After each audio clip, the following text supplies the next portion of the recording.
Andrea arrives in front of a huge office building. She is just an ordinary young woman with a simple look, and she has just graduated from Northwestern University. This is her first day working at Runway, one of the biggest fashion magazines in the world. But deep down, Andrea does not actually dream of working in fashion. Her real goal is to become a journalist. Still, this job is a massive opportunity. She will be working as the second personal assistant at Runway, and everyone knows that if someone can survive 1 year there, they can get accepted almost anywhere in the magazine industry.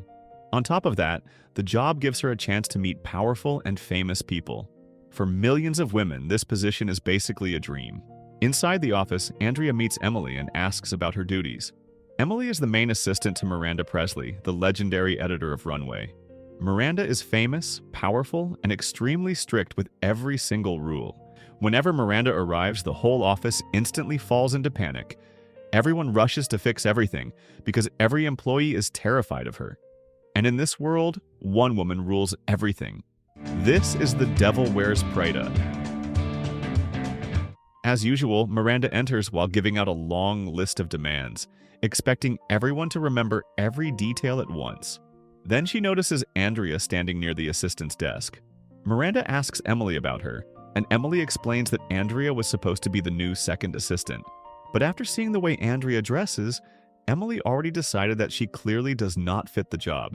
However, because the two previous assistants chosen by Miranda did not work out, Miranda decides to make an exception. This time she wants to interview Andrea herself. The problem is, Andrea is not fashionable at all. Even worse, she has never read Runway magazine and does not even know who Miranda is. Considering how famous Miranda is, that alone is enough for Miranda to dismiss her. Before leaving, Andrea tries to defend herself. She explains that she is smart and learns quickly. But before she can even finish, a man named Nigel arrives to meet Miranda. Realizing she is being ignored, Andrea turns around and leaves the office, assuming there is no way she got the job. But just as she reaches the lobby, Emily calls her back. Unexpectedly, Andrea has been hired as Miranda's second assistant. After work, Andrea meets her friends at a restaurant and tells them about her new job. They are amazed, because this is the kind of position almost every woman dreams of having. One of her friends even says that any woman would do anything to have a job like hers. So that night, Andrea raises a toast with her friends to celebrate her success. The next morning, while Andrea is still asleep, she gets a call from Emily telling her to rush to the office. Miranda has arrived earlier than usual and already needs her coffee. Even though Andrea hurries as fast as she can, she still arrives late. Miranda immediately complains because the coffee is not ready on her desk. That moment becomes Andrea's introduction to a long list of strict rules. Like answering the phone on the first ring and never leaving the desk, not even for a second. On her first real day, Andrea tries to adjust. She is still confused and overwhelmed, but she does her best to follow every instruction. At one point, Nigel approaches her and offers a pair of high heels for her to wear. Andrea refuses, wanting to hold on to who she is. Not long after, Miranda calls for Emily. Since Emily is not available, Andrea is told to step in and handle it herself. She quickly heads in to meet Miranda, only to be hit with a flood of instructions all at once. Andrea struggles to keep up, unsure of what to prioritize. Back at her desk, she hurriedly changes her shoes, trying to adapt. Then she suddenly hears Miranda asking if she has already contacted DeMarchelier. Panic sets in as Andrea scrambles to find the phone, but Emily returns just in time and takes over. Andrea then repeats some of Miranda's earlier requests to Emily and is immediately sent out again. This time to Calvin Klein to check on a selection of skirts. By the end of it, the workload feels endless and Andrea is completely overwhelmed. She spends the day running around, completing task after task, even carrying large bags back to the office. Eventually, she finally gets a short moment for lunch. While preparing to eat, she runs into Nigel, and for a brief moment, things feel calmer. But that break does not last long. Nigel gets a call, and suddenly they both have to leave right away because Miranda has moved her schedule forward. Lunch is forgotten, just like that. Later, during a fitting, Andrea lets out a small laugh when she sees two belts that look almost identical. That reaction does not go unnoticed. Miranda takes it personally and decides to make a point. She explains how even something as simple as the color of Andrea's sweater carries meaning. She traces it back to a famous designer, Oscar de la Renta, showing how trends are carefully shaped and passed down through the fashion world before eventually ending up in everyday wardrobes, including Andrea's. When Andrea gets home, she vents all her frustration. Nate listens while casually cooking her a steak, smiling as she complains about everything. In that moment, Andrea insists that she will not let Miranda control her life, but reality quickly proves otherwise. Back at the office, Miranda continues to pile on endless tasks, all at once, all urgent. One moment, Andrea is asked to pick up a surfboard. The next, she is retrieving a dog, and then arranging a car delivery. The pressure never stops. There is a brief sense of relief when Miranda plans a trip to Miami, giving the staff hope for a quieter weekend. Before leaving, Andrea tries to bond with Emily and mentions that she is having dinner with her father, but Emily barely pays attention. At dinner, Andrea's father surprises her with a major gift, an apartment. He and her mother want her to stop living in constant uncertainty. Still, the conversation quickly turns serious. Her father admits that they are worried about her. He cannot understand why someone with her background and ambition in journalism is working in a world that feels completely unrelated. Andrea understands their concern, but she tries to explain her perspective. She believes this job is a stepping stone. One day she could go to Paris with Miranda, meet influential people, and maybe even connect with well-known writers. To her, this is all part of a bigger plan. Then suddenly her phone rings. It is Miranda. Miranda informs her that her flight has been canceled due to bad weather, and immediately assigns Andrea a new task. Find another flight that same night. It has to happen, no matter what. Not long after, Andrea calls multiple airlines trying to make it work, but the weather has shut everything down. Flights are not operating, and there are no options available. Andrea becomes increasingly frustrated, feeling completely stuck. Even her father, who witnesses her panic firsthand, grows upset. He sees how overwhelming the job is and cannot understand why she is dealing with so much pressure for something that does not seem worth it. The following day, after failing to secure a flight, Miranda releases her disappointment. She makes it clear that Andrea has let her down, just like every assistant before her. She had hoped Andrea would be different, but now it all feels the same. Hearing that hits Andrea hard. She feels crushed because in her mind she has been trying her best this entire time. Yet all her effort seems meaningless, erased by a single failure. Looking for support, Andrea turns to Nigel and opens up about how hurt she feels. But instead of sympathy, Nigel gives her a harsh reality check. From his perspective, Andrea is being weak. He tells her that if she cannot handle it, she should just leave. Replacing her would take no time at all. He reminds her that countless people would do anything to be in her position. Some even go to extreme lengths just to get close to an opportunity like this. Compared to that, Andrea has already been given a chance, and all she needs to do is prove she deserves it. Ugh, Andy, be serious. You are not trying. You are whining. Wake up, Six. She's just doing her job. Because this place, where so many people would die to work, you only deign to work. Wake up, sweetheart. After hearing Nigel's harsh words, Andrea starts to rethink everything. She realizes that if she wants to survive in this environment, she has to adapt. That is when she decides to transform her appearance and become more in line with the fashion world around her. Nigel is more than happy to help. He picks out outfits that completely change how Andrea looks, guiding her into a new version of herself that fits right into runway. At the office, people who once mocked her begin to notice. Just moments ago, they were laughing at her outdated style after she got scolded by Miranda. Now they are stunned by her transformation. Even Nate barely recognizes her at first, and Emily is clearly impressed by how much Andrea has changed. When Andrea meets her friends again, she brings them luxury items that Miranda no longer wants. While they are enjoying the moment, Andrea suddenly receives another call from Miranda.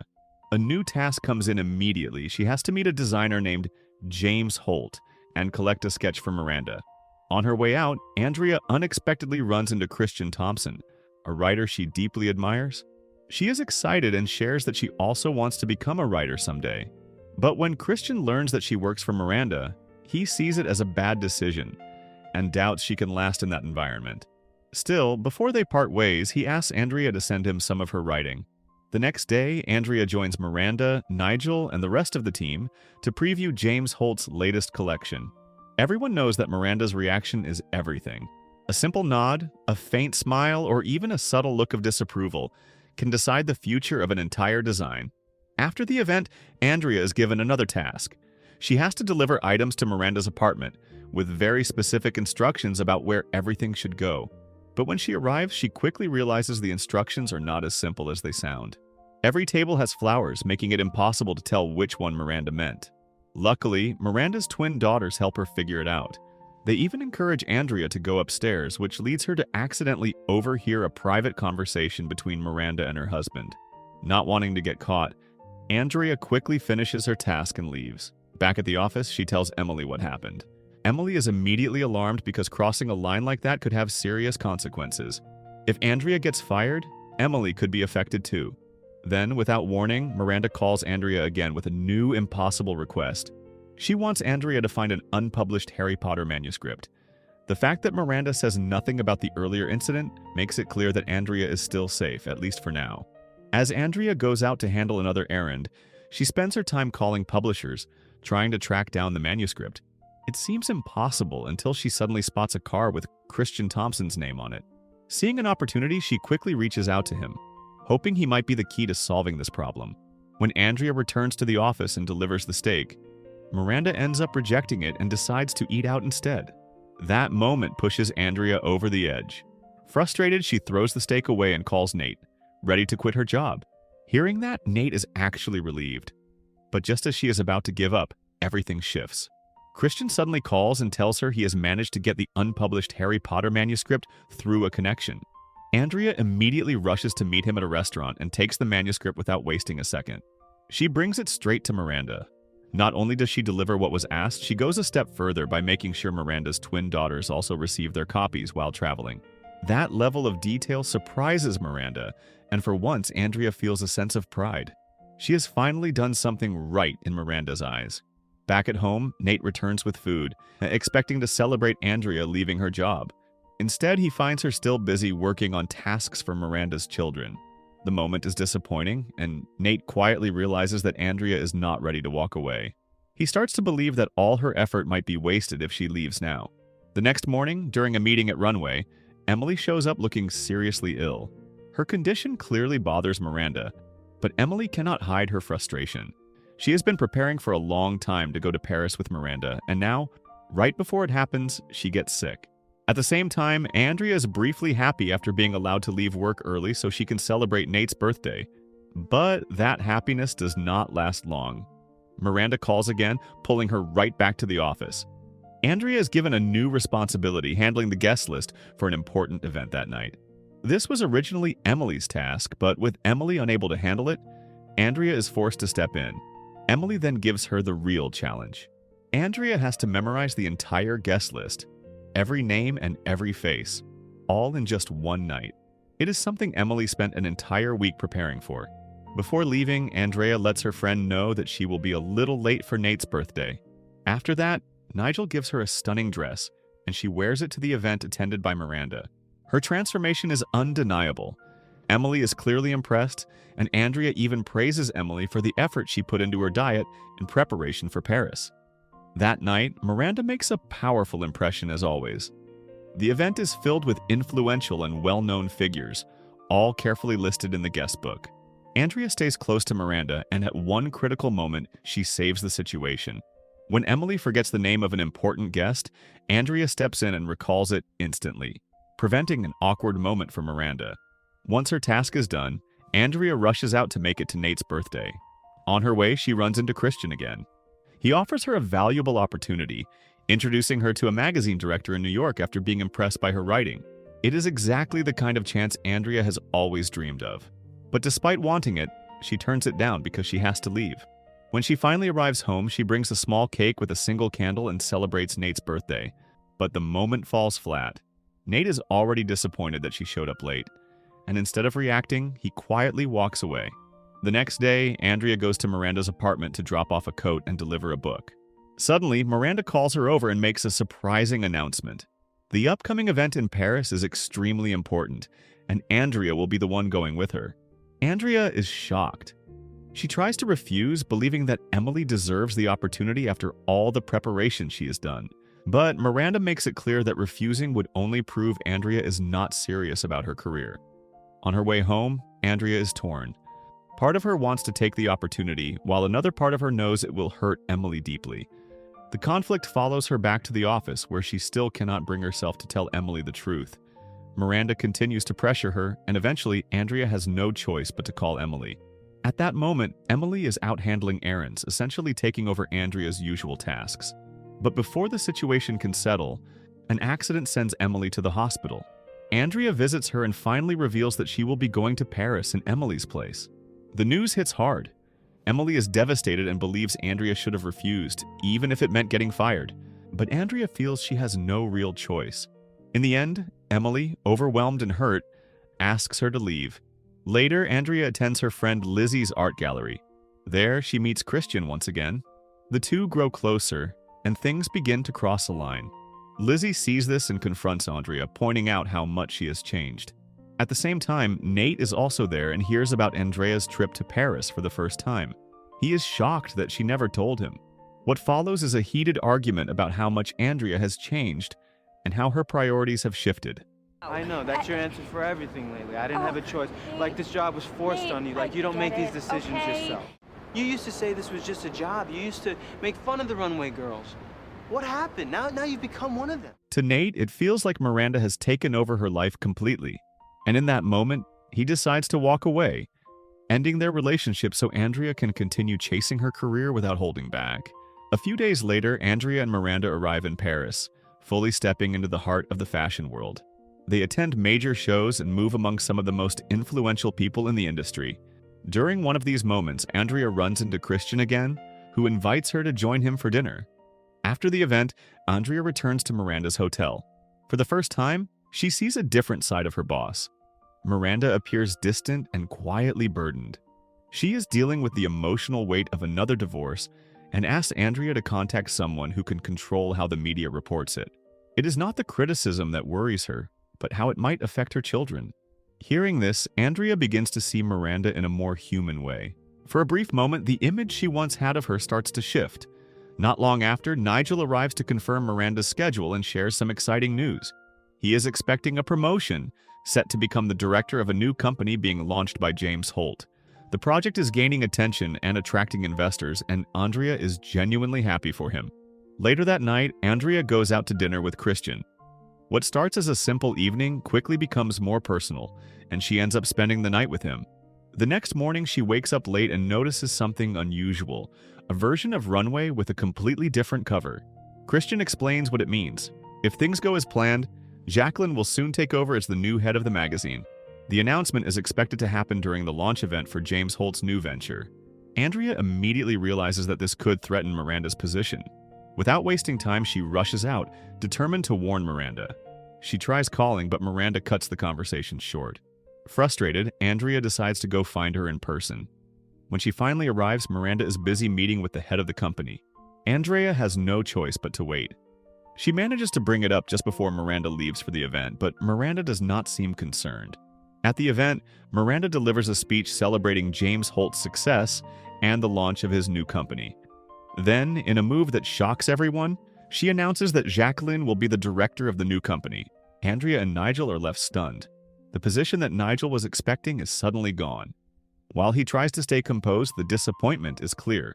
Inside the car, Miranda reveals that she already knew everything. That is why she made her decision, appointing Jacqueline to the new position so she would not have to give up her own role. Even if it meant sacrificing Nigel, she chose to protect her place. Then she turns her attention to Andrea, saying that Andrea is more like her than she realizes. Andrea immediately rejects that idea. In her mind, she would never hurt someone else's dream just to move forward. But Miranda sees it differently. She points out that Andrea has already done exactly that, especially when it came to Emily. Andrea is stunned, believing she never had a real choice. Miranda calmly reminds her that every decision she made was still a choice. That realization hits hard. You already did. To Emily. No, that was different. I didn't have a choice. Oh no, you chose. You want this life? Those choices are necessary. Andrea steps out of the car, surrounded by flashing cameras and reporters.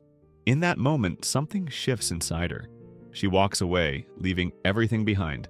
When Miranda tries to call her, Andrea does not answer. She puts her phone down and decides, right then and there, to quit her job. Not long after, Andrea goes back to Nate.